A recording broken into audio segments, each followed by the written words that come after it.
Hello friend, welcome back.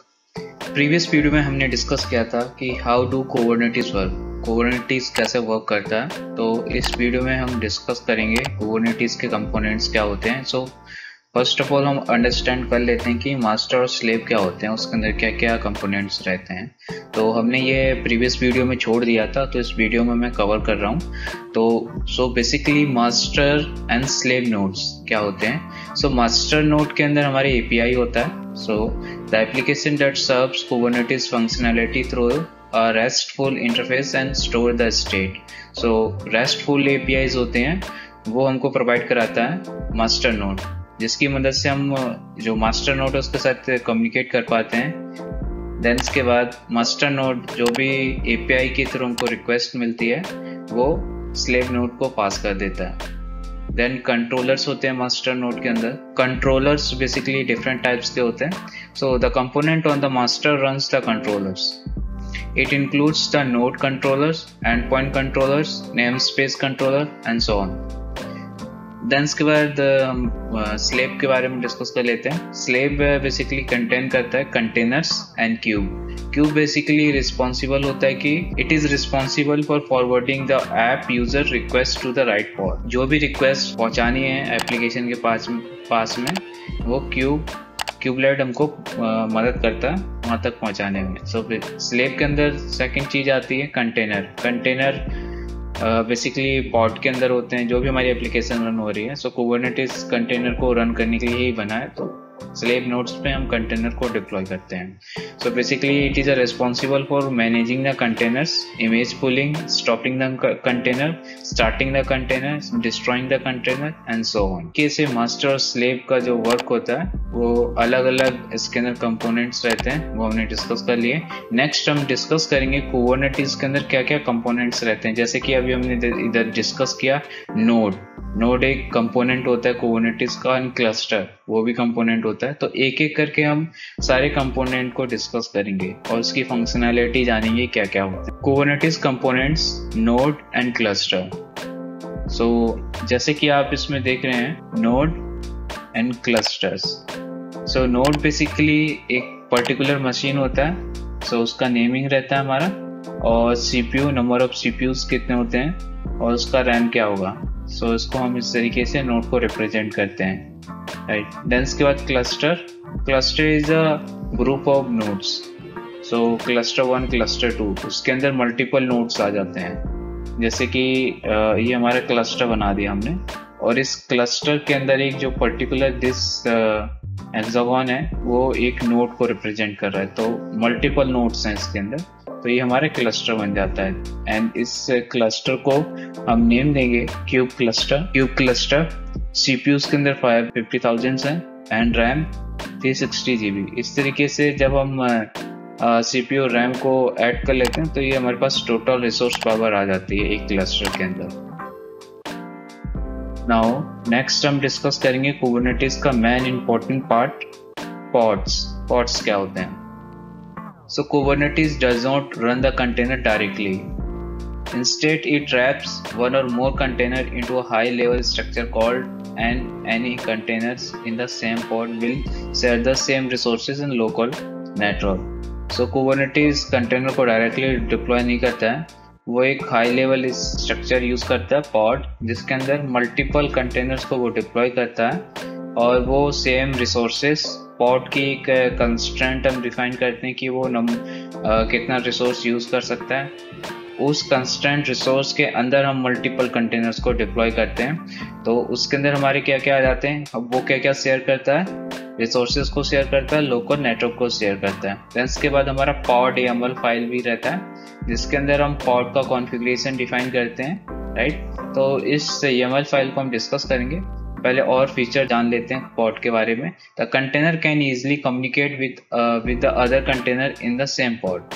Basically जो container है वो एक दूसरे के साथ कम्युनिकेट कर सकते हैं इजीली अगर वो सेम पॉड के अंदर हैं, as though they were on the same machine while maintaining a degree of isolation from the others. So same machine और सेम पॉड के अंदर होते हुए भी वो आइसोलेशन को मेंटेन करके रखते हैं। Pod are used as a unit of replication in Kubernetes. अगर आपको कोई भी चीज रेप्लिका बनाना है कुबरनेटिस में तो pod is a unit.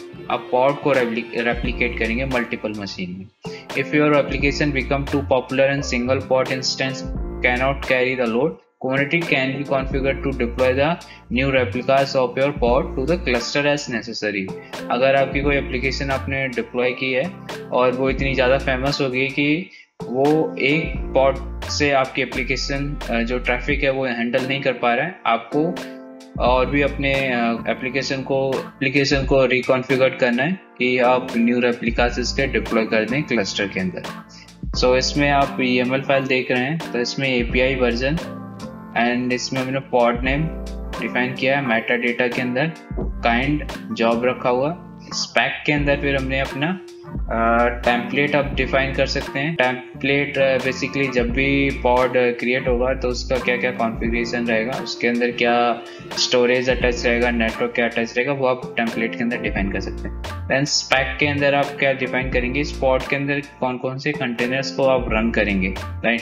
Containers के अंदर आपने कंटेनर का इमेज बता दिया, राइट, और उसका नाम दे दिया आपने hello.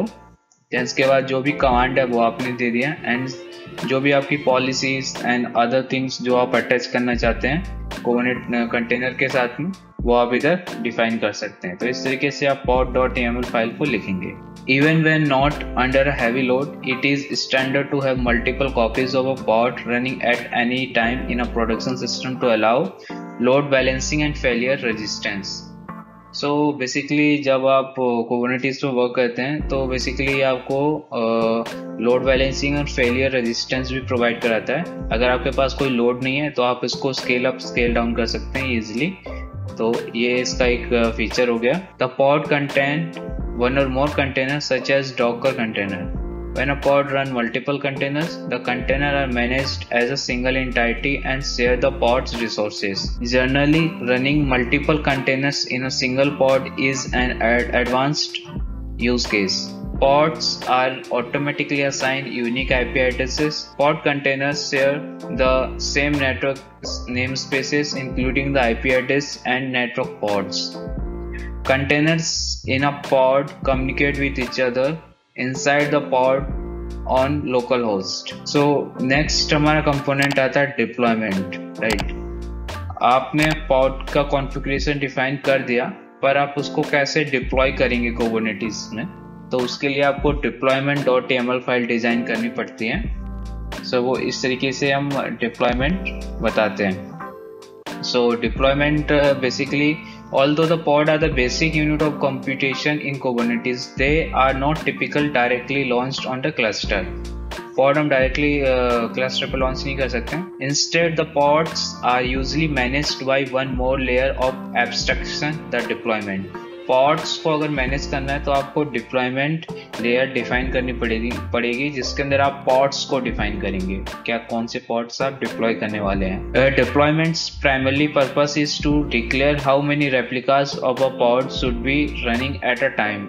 when a deployment is added to the cluster, it will automatically spin up the requested number of pods and then monitor them। if a pod dies, the deployment will automatically recreate it। So basically deployment का purpose यही होता है कि वो new number of replicas आप बताएंगे, जैसे कि हमने इधर नंबर ऑफ रेप्लिकास डिफाइन कर दिया कि 3 रेप्लिकास आप डिप्लॉय करेंगे इसके, और इमेज नेम बताया और उसका पोर्ट नंबर बताया और इमेज नेम बता दिया, राइट, एंड डिप्लॉयमेंट नेम बताया एंड API वर्जन बताया। तो इस तरीके से ये जो ऑप्शंस होते हैं कुबरनेटिस के अंदर डिप्लॉयमेंट YAML फाइल लिखने के लिए वो हमने सारे यूज़ कर लिए इसमें। सो इस तरीके से हम बेसिकली जो डिप्लॉयमेंट होता है उसका ओनली वर्क होता है कि पॉड को मैनेज करना। जो भी आपने पॉड डिप्लॉय कर दिए हैं और अगर वो किल हो जाते हैं तो ऑटोमेटिकली दूसरा रिप्लेस करना है उसकी जगह पे।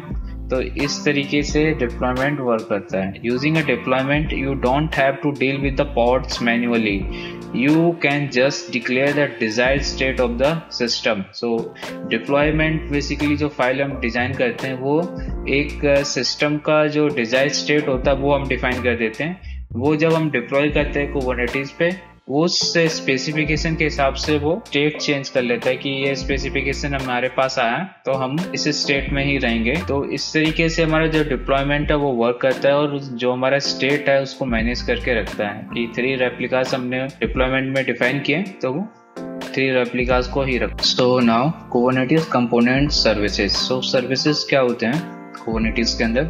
सो सर्विसेज इज अ गेटवे। अगर हम इसको लेमन टर्म में समझें तो इट इज अ गेटवे जिसके थ्रू हम अपने एप्लीकेशन के साथ में इंटरेक्ट करते हैं, कम्युनिकेशन क्रिएट करते हैं with external environment. So basically इधर आप देख रहे हैं क्लाइंट TCP 80 पोर्ट से कम्युनिकेट कर रहा है with load balancer. Load balancer basically किसी भी एप्लीकेशन के साथ में इंटरेक्ट करने के लिए वो सर्विस एक्सपोज करता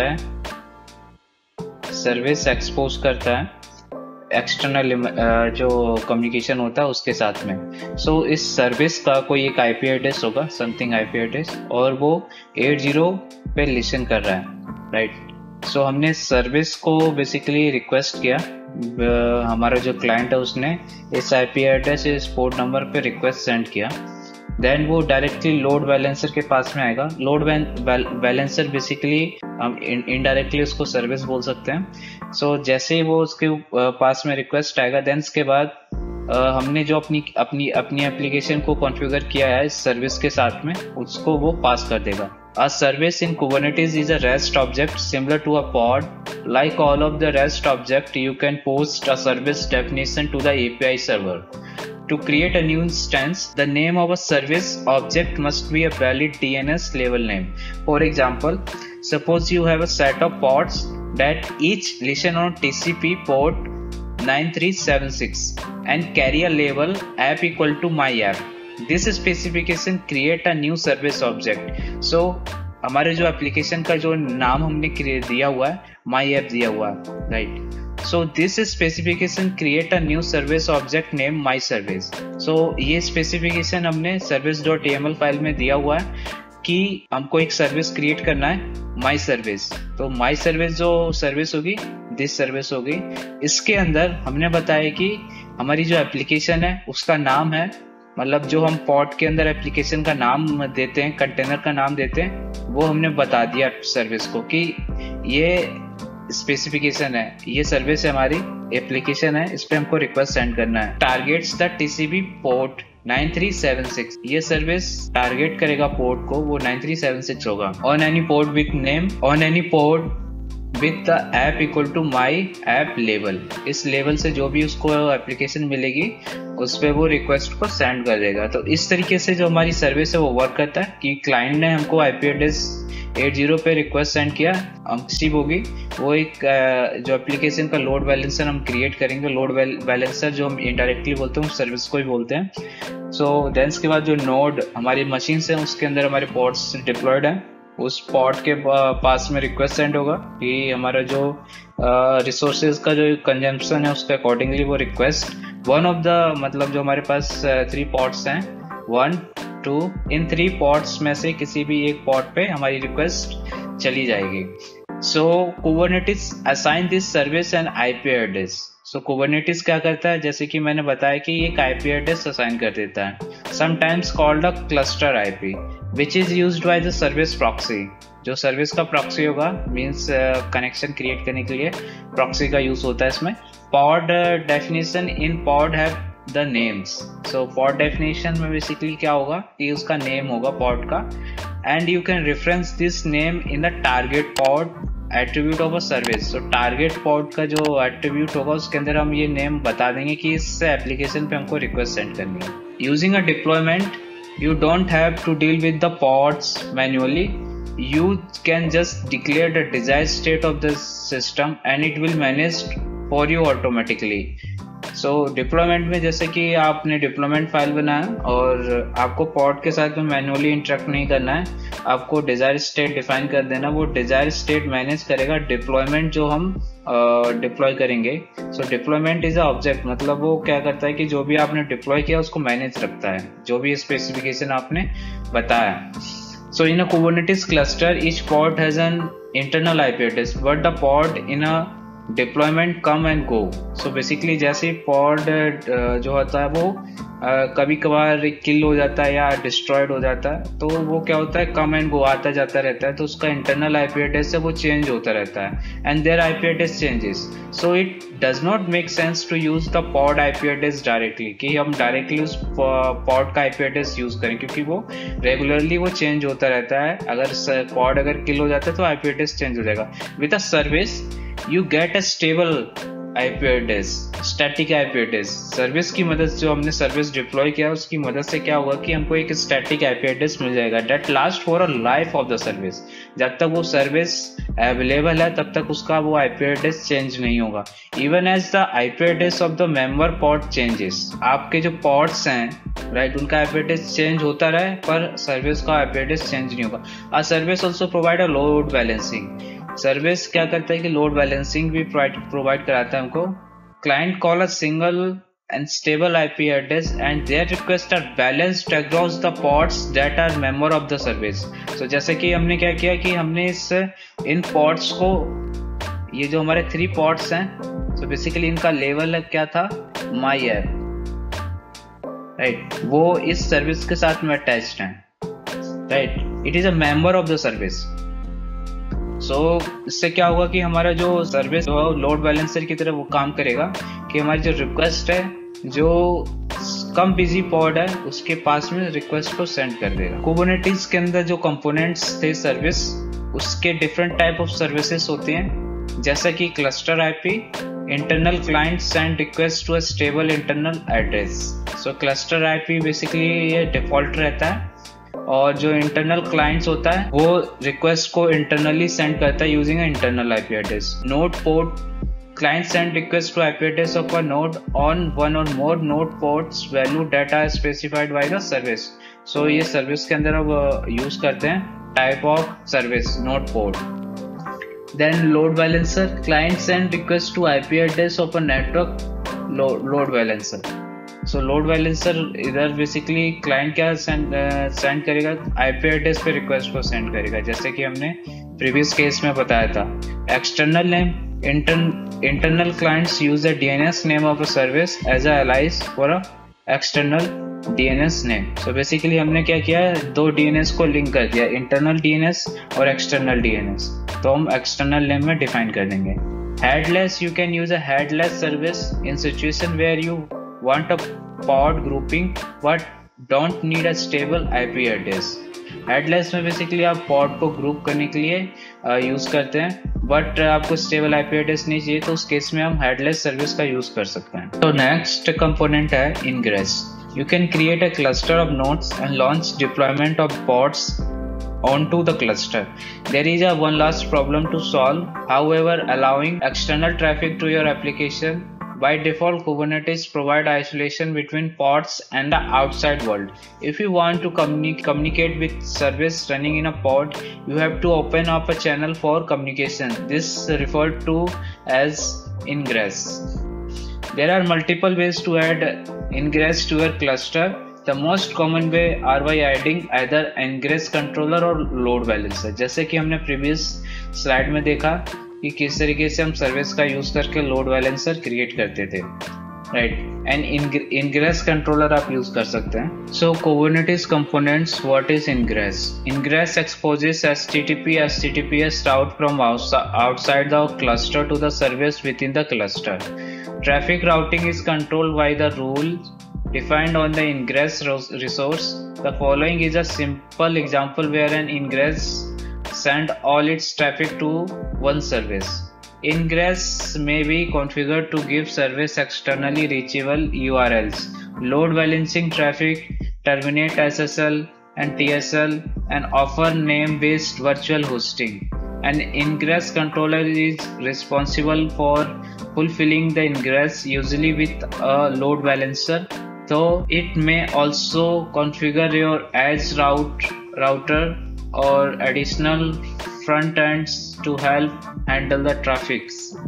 So इस तरीके से हम ये अपना ingress YAML फाइल लिखते हैं। तो ingress API version and ingress name, domain name, route path of service 1, deployment port, route path of service to deployment port. So basically जो हमारा राउटिंग है वो हम ingress की मदद से करते हैं कि एक्सटर्नल वर्ल्ड के साथ में कैसे आपको इंटरेक्ट करना है.